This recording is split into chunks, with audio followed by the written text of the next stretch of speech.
When it comes to warlords of the Wasteland, Dementus is one of the all-time greats when it comes to showmanship and charisma. A puzzle of a man with great natural abilities, but clearly burdened with many issues. But what kind of leader was he, and how does he compare to rulers such as Immortan Joe? Let's have a look at Dementus and his great Biker Horde. First, we'll cover Dementus himself. He was a warrior for sure, being well built and physically able to take on most opponents in a fight. If anyone was bigger or stronger than Dementus, he could always turn the tables with the blade or the gun, which he had great expertise with. He was perfectly capable of wreaking destruction in many forms, and he was a full life, so he was far more healthy than most in the Wasteland. And his appearance, combined with his ability to give rousing speeches flowing with the promise of wealth and abundance, made him a beacon which many in the Wasteland, even the most savage and brutal roamers, would actually follow.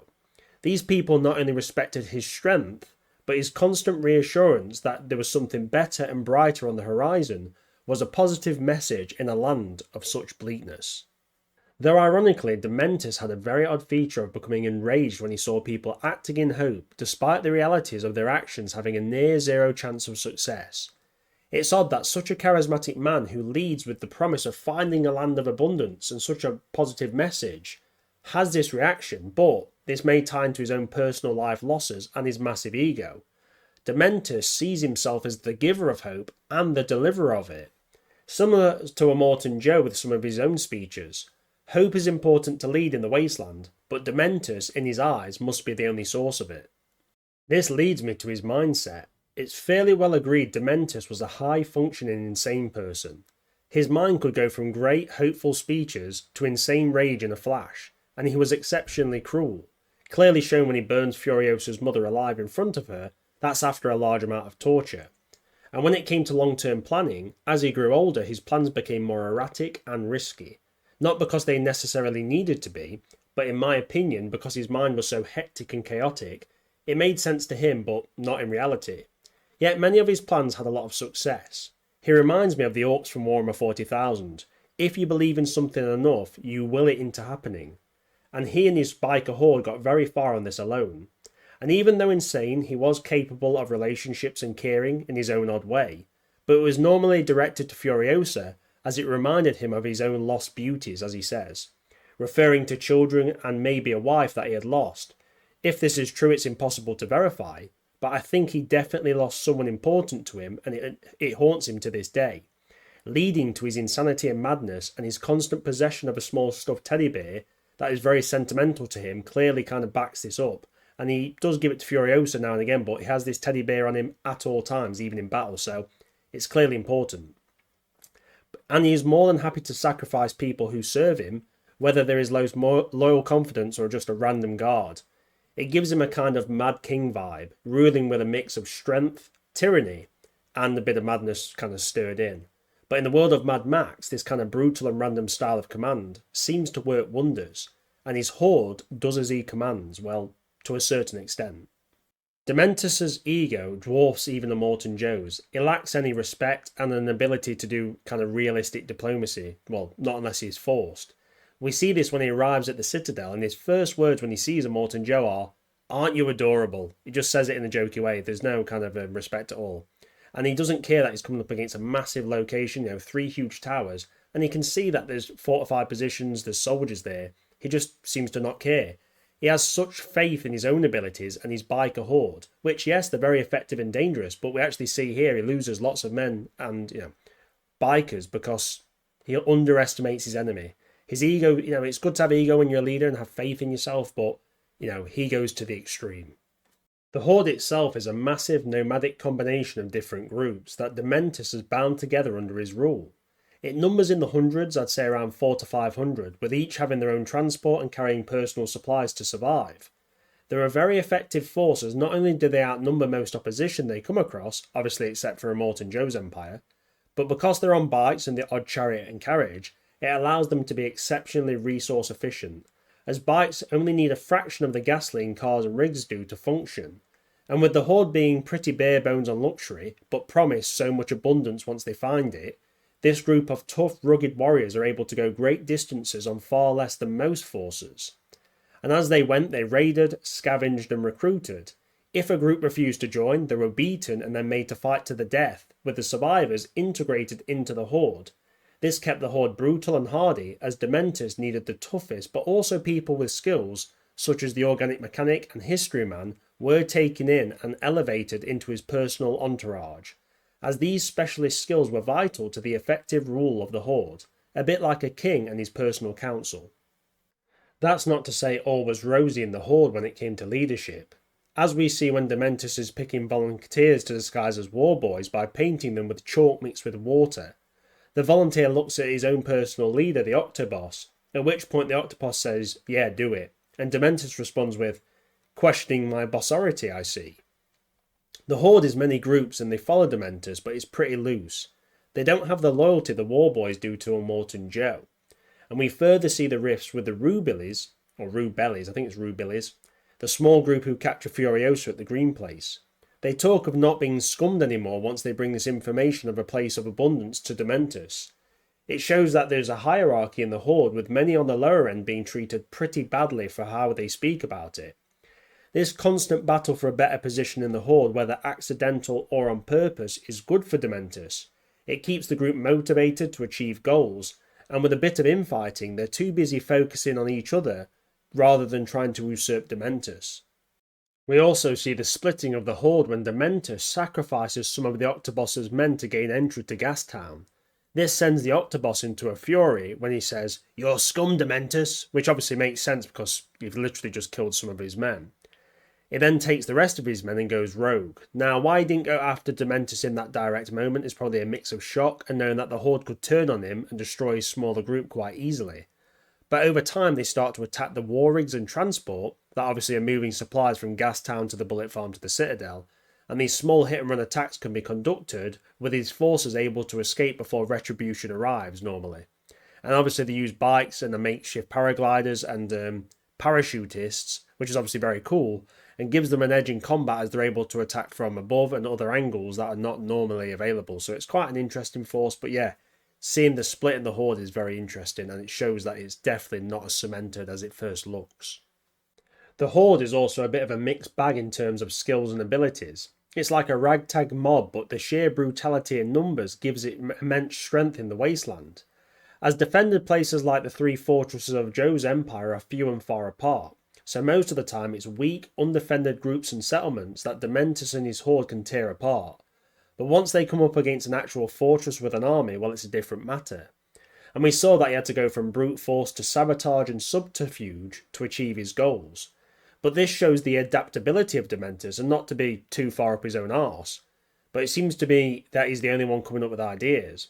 Most of the Horde are either too dull or maybe scared to offer plans or tactics, but Dementus probably prefers it this way. Everyone uses his plans, and if it works he gets the credit, and if it fails they look to him for a new better plan.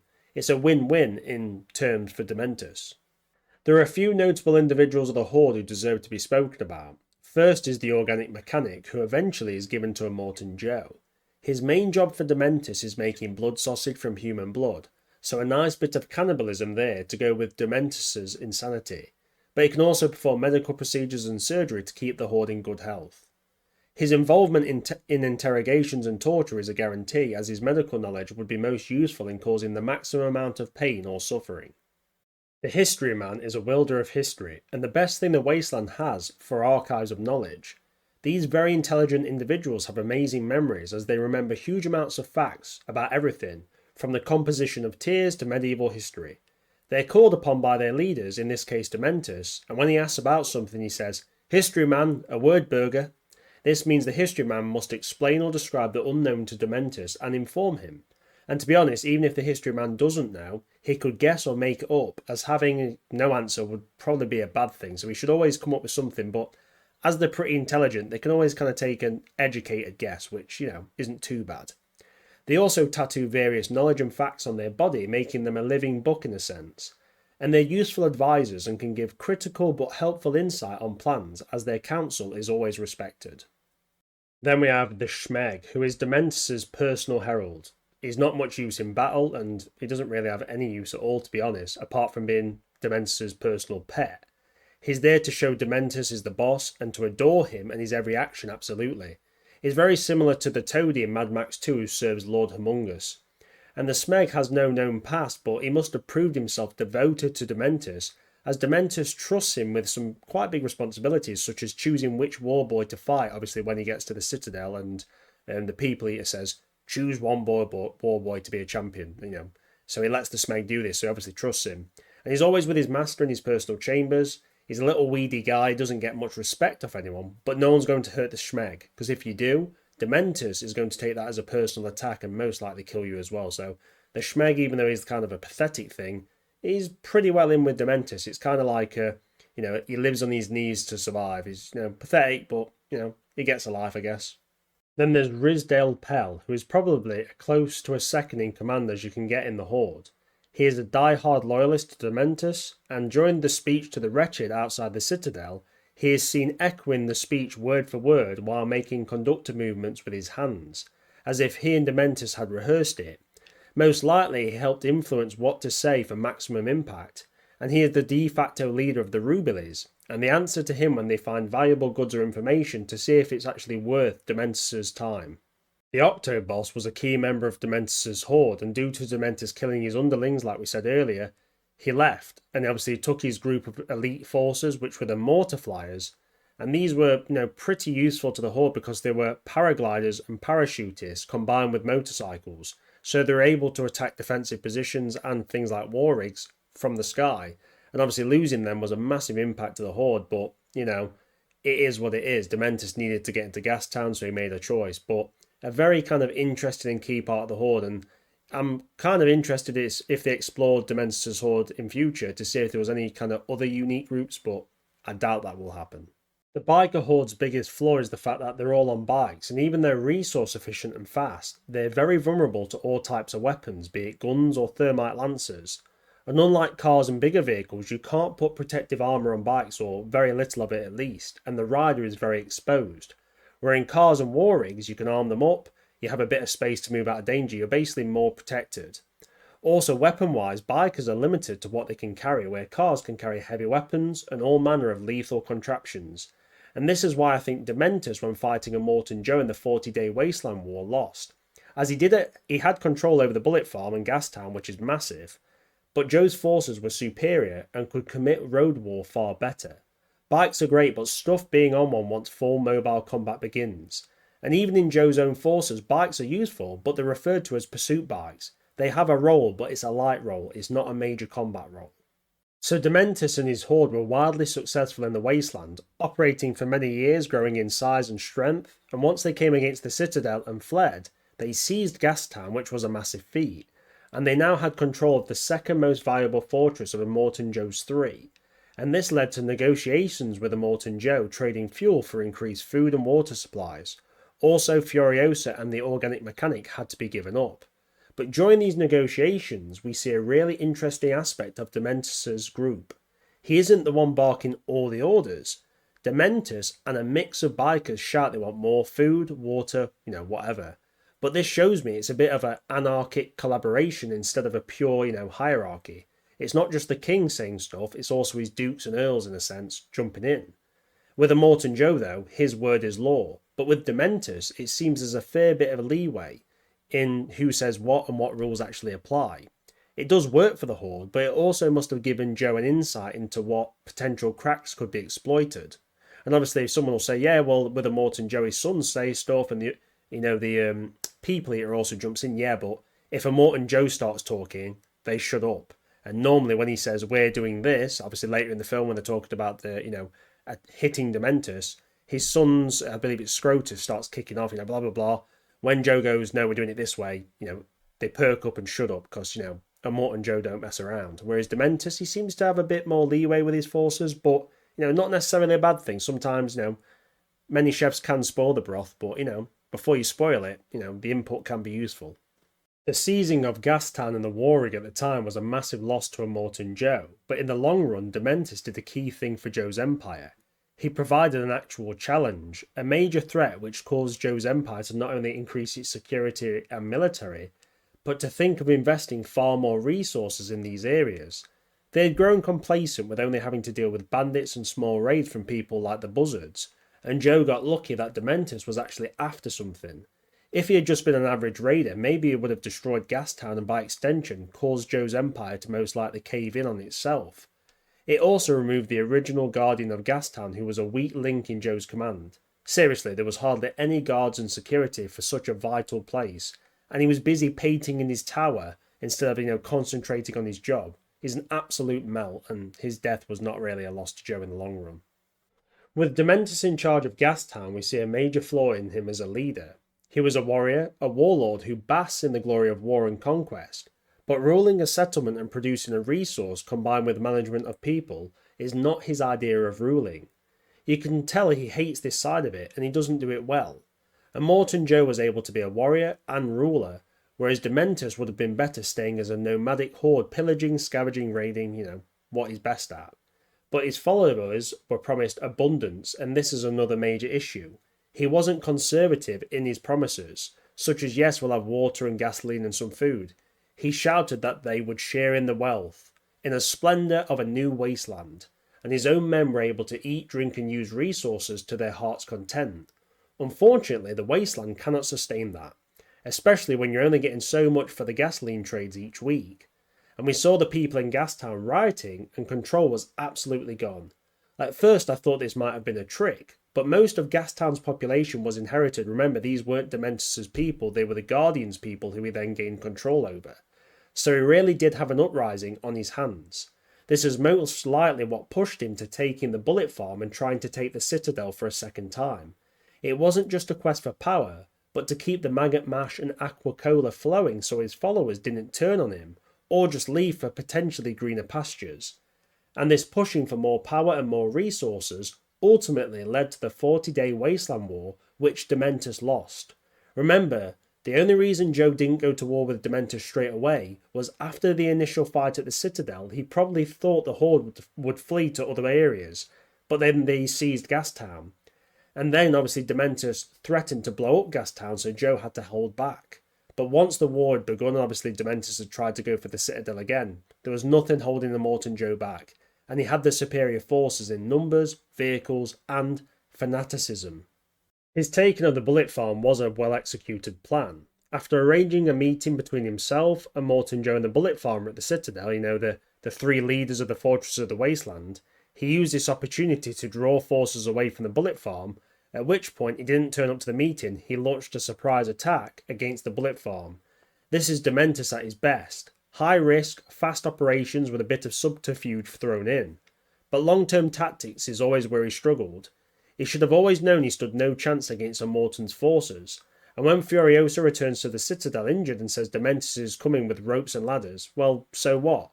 The Citadel is 3 massive towers full of almost 1,000 warboys plus other loyalists to Immortan Joe, backed up by the Bullet Farmer and a fair chunk of his men with vehicles and weapons. Dementus would get hammered. This is a siege situation. The defender has a massive advantage. His force would take massive casualties. But instead, Joe does go out to battle and the 40-day Wasteland War begins. This is most likely as Joe didn't want to risk the Citadel at all. Obviously, a siege he would easily win, but there's a risk that Dementus might damage certain areas of it.